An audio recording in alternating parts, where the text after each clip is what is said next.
ನಮ್ಮ ಮಂಡಳಿ ಸ್ಥಾಪನೆಯಾಗಿ 50ನೇ ವರ್ಷದ ಒಂದು ಸುವರ್ಣ ಮಹೋತ್ಸವ ಕಾರ್ಯಕ್ರಮವನ್ನು ಅದರ ಸ್ಥಾಪನೆಗೆ ಮತ್ತು ಕಾಯ್ದೆಗೆ ಜವಾಬ್ದಾರಿಯಾದಂಥ ಶ್ರೀಮತಿ ಇಂದಿರಾ ಗಾಂಧಿಯವರ ನೆನಪಿನಲ್ಲಿ ಈ ಕಾರ್ಯಕ್ರಮವನ್ನು ಪರಿಸರದ ಅರಿವು ಮೂಡಿಸ್ತಕ್ಕಂಥ ಕಾರ್ಯಕ್ರಮವಾಗಿ ರೂಪಿಸಿ ನಾವು ಇವತ್ತು ಸರ್ಕಾರದ ಅನುಮೋದನೆಯನ್ನು ಪಡೆದು ಮುಖ್ಯಮಂತ್ರಿಗಳಾದಂಥ ಸಿದ್ದರಾಮಯ್ಯನವರ ಒಂದು ಒಪ್ಪಿಗೆ ಮೇರೆಗೆ ಈ ಕಾರ್ಯಕ್ರಮವನ್ನು ಜಿಲ್ಲಾವಾರು ಮಾಡ್ತಾಯಿದ್ದೀವಿ.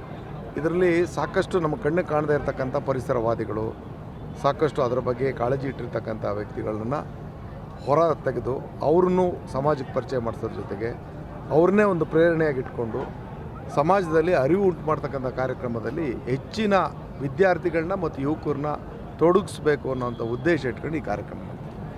ನಾವು ಒಂದು ಕಚೇರಿಯಲ್ಲೇ ಕುಳಿತು ಕೆಲಸ ಮಾಡೋದಕ್ಕಿಂತ ಇದರ ಒಂದು ಜವಾಬ್ದಾರಿನ ಸಾರ್ವಜನಿಕರಿಗೆ ಹಂಚುವಂಥ ಕೆಲಸ ಮಾಡ್ತೀವಿ. ಸರಿ, ಕೈಗಾರಿಕಾ ಉದ್ಯಮಿಗಳಿಗೆ ಅಥವಾ ಸಿಬ್ಬಂದಿಗಳಿಗೆ ಜಾಗೃತಿ ಮೂಡಿಸುವಂಥ ಕೆಲಸ ಆಗಬೇಕು. ಈ ಕಾರ್ಯಕ್ರಮದಲ್ಲಿ ಯಾರೂ ಬಂದಿಲ್ಲ, ಅಂಥವ್ರು ಕಾಣಲಿಲ್ಲ, ಬರೀ ವಿದ್ಯಾರ್ಥಿಗಟ್ಟೆ ಕಾಣಿದರು. ಈಗ ನಾವು ಅವ್ರಿಗೆ ಸೂಕ್ತ ಸಂದರ್ಭದಲ್ಲಿ ಏನು ನಿರ್ದೇಶನ ಕೊಡಬೇಕು ಎಲ್ಲವನ್ನೂ ಕೊಡ್ತಿರ್ತೀವಿ. ಈಗ ನಮಗೆ ಸಾರ್ವಜನಿಕರಿಗೆ ಇವತ್ತು ಅರಿವು ಉಂಟು ಮಾಡ್ತಕ್ಕಂಥ ಅವರ ಸಹಭಾಗಿತ್ವವನ್ನು ನಾವು ತಗೊಂಡು ಭವಿಷ್ಯತ್ತಿನ ಪೀಳಿಗೆಗೆ ಇದರ ಜವಾಬ್ದಾರಿ, ಇದು ನಿಮ್ಮ ಭವಿಷ್ಯತ್ತಿಗೆ ನಿಮ್ಮ ಜವಾಬ್ದಾರಿ, ಇದರ ಮುಖಾಂತರ ನೀವು ಬದುಕನ್ನು ರೂಪಿಸಬೇಕು ಅನ್ನೋಂಥ ವಿಚಾರವನ್ನು ನಾವು ಅವ್ರ ಮುಂದೆ ಇಡ್ತಾ ಇದ್ದೀವಿ. ಇದು ನಾಳೆ ಬೆಳಗ್ಗಿನ ಎಲ್ಲ ಬದಲಾವಣೆ ಆಗುತ್ತೆ ಅನ್ನೋಂಥ ಭಾವನೆ ನಮ್ಮಲ್ಲಿ. ಆದರೆ ಹಂತ ಹಂತವಾಗಿ ಇದರ ಅರಿವಿನ ಜೊತೆಯಲ್ಲಿ ಹೆಜ್ಜೆ ಇಡುವಂಥ ಪ್ರವೃತ್ತಿ ಅವರ ವಿದ್ಯಾರ್ಥಿ ಜೀವನದಲ್ಲೇ ಪ್ರಾರಂಭ ಆಗಲಿ ಅನ್ನೋಂಥ ಉದ್ದೇಶ. ಮಾಡ್ತಾರೆ ಸರ್, ಕೇವಲ ದಂಡ ಹಾಕುವಂಥ ಕೆಲಸ ಮಾತ್ರ ಆಗ್ತಾ ಇಲ್ಲ. ಅದಕ್ಕೆ ಕಟ್ಟುನಿಟ್ಟಿನ ಕ್ರಮ ಏನಾದರೂ ಮುಂದೆ ನಿಮಗೆ ಒಂದು ವಿಷಯ ಗೊತ್ತಿರಲಿ, ಕಟ್ಟುನಿಟ್ಟಿನ ಕ್ರಮವನ್ನು ನಾವು ಕ್ಲೋಸರ್ ಆರ್ಡ್ರನ್ನು ನೀಡಿ ನಾವು ಮಾಡ್ತಾಯಿದ್ದೀವಿ. ಬರೀ ದಂಡ ಹಾಕುವಂಥದ್ದು. ಈಗ ನಮ್ಮ ಮೇಲೆ CPCB ಇದೆ, ಅದರ ಮೇಲೆ NGT ಇದೆ. ಹಾಗಾಗಿ ಯಾರು ಇವತ್ತು ನುಣುಚ್ಕೊಳ್ಳೋಂಥ ಕೆಲಸನ ಹಿಂದೆ ಮಾಡ್ತಿದ್ದಂಥ ರೀತಿಯಲ್ಲಿ ಮಾಡೋಕ್ಕೆ ಕಷ್ಟ ಆಗ್ತಾಯಿದೆ. ಹಂತ ಹಂತವಾಗಿ ನಾವು ಅವ್ರಿಗೆ ಕುಣಿಕೆನ ಬಿಗಿ ಮಾಡ್ತಾಯಿದ್ದೀವಿ.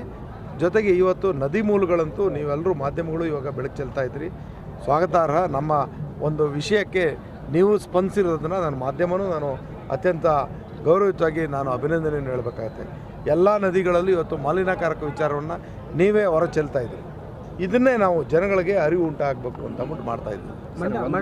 ಮಂಡ್ಯದ ಒಂದು ಅಧಿಕಾರಿಗಳು ಇನ್ನೊಂದು ಚುರುಕುವಾಗಿ ಕೆಲಸ ಮಾಡೋದು ಇಲ್ಲ. ಮೊದಲನೇದಾಗಿ ನಿಮಗೆ ತಿಳ್ಕೊಳ್ಳಿ, ಭಾಳ ವರ್ಷಗಳಿಂದ ಒಂದು 15 ವರ್ಷಕ್ಕೂ ಮೇಲ್ಪಟ್ಟು ನಮ್ಮ ಮಂಡಳಿಗೆ ಅಧಿಕಾರಿಗಳ ನೇಮಕಾತಿ ಆಗಿಲ್ಲ.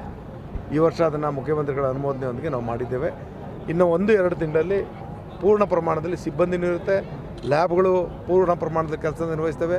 ವೆಹಿಕಲ್ ಇರಲ್ಲ ನಮ್ಮ ಸಿಬ್ಬಂದಿಗಳಿಗೆ, 71 ವಾಹನನೂ ಖರೀದಿ ಮಾಡಿದ್ದೀವಿ. ಎಲ್ಲ ರೀತಿಯಲ್ಲಿ ಸಜ್ಜಾಗ್ತಾ ಇದೆ. ಮುಂದಿನ ದಿನಗಳಲ್ಲಿ ಮಲಿನಕಾರಕ ವಿಚಾರಗಳಲ್ಲಿ ದಿಟ್ಟ ಹೆಜ್ಜೆಯನ್ನು ನಮ್ಮ ಮಂಡಳಿ ಇರ್ತದೆ.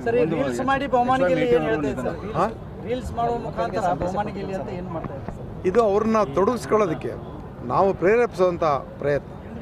ಏನೋ ಬಹುಮಾನ 50,000 ಮೊದಲನೇ ಬಹುಮಾನ, 25,000 ಎರಡನೇ ಬಹುಮಾನ, 10,000 ಮೂರನೇ ಬಹುಮಾನ. ಒಂದು ನಿಮಿಷದ ರೀಲ್ಸ್ ಏನು ಪರಿಸರದ ಮಹತ್ವವನ್ನು ಎತ್ತಿಡಿತಕ್ಕಂಥ ಒಂದು ರೀಲ್ಸ್ ಯಾರು ಬೇಕಾದ್ರೂ ಮಾಡ್ತಾರೆ. ಈಗ ಅದರಲ್ಲಿ ಅತ್ಯುತ್ತಮವಾದದ್ದನ್ನು ನಾವು ಎತ್ಕೊಂಡು ಅವು 3 ಪ್ರಶಸ್ತಿ. ಸುವರ್ಣ ಮಹೋತ್ಸವ ಸಮಾರೋಪ ಕಾರ್ಯಕ್ರಮ ಏನಾದರೂ ಬೇರೆ ಕಡೆ ಏನು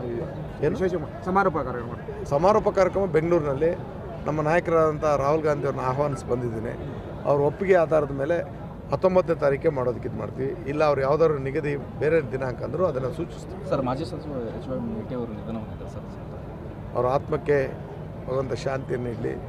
ನಮ್ಮ ಪಕ್ಷದ ಒಬ್ಬ ಸದಸ್ಯರಾಗಿ ಜವಾಬ್ದಾರಿಯ ಒಂದು ಆಡಳಿತವನ್ನು ನಡೆಸಿದ್ದಂಥವ್ರಾಗಿದ್ದು ಅವರ ಒಂದು ಅಕಾಲಿಕ ಮರಣ ನಮ್ಮ ಪಕ್ಷಕ್ಕೆ ಒಂದು ತುಂಬಲಾರದ ನಷ್ಟ. ಅವರ ಕುಟುಂಬಕ್ಕೆ ನಾವು ಅತ್ಯಂತ ಗೌರವದಿಂದ ಒಂದು ಸಾಂತ್ವನವನ್ನು ಹೇಳೋ ಕೆಲಸ ಮಾಡ್ತೀವಿ.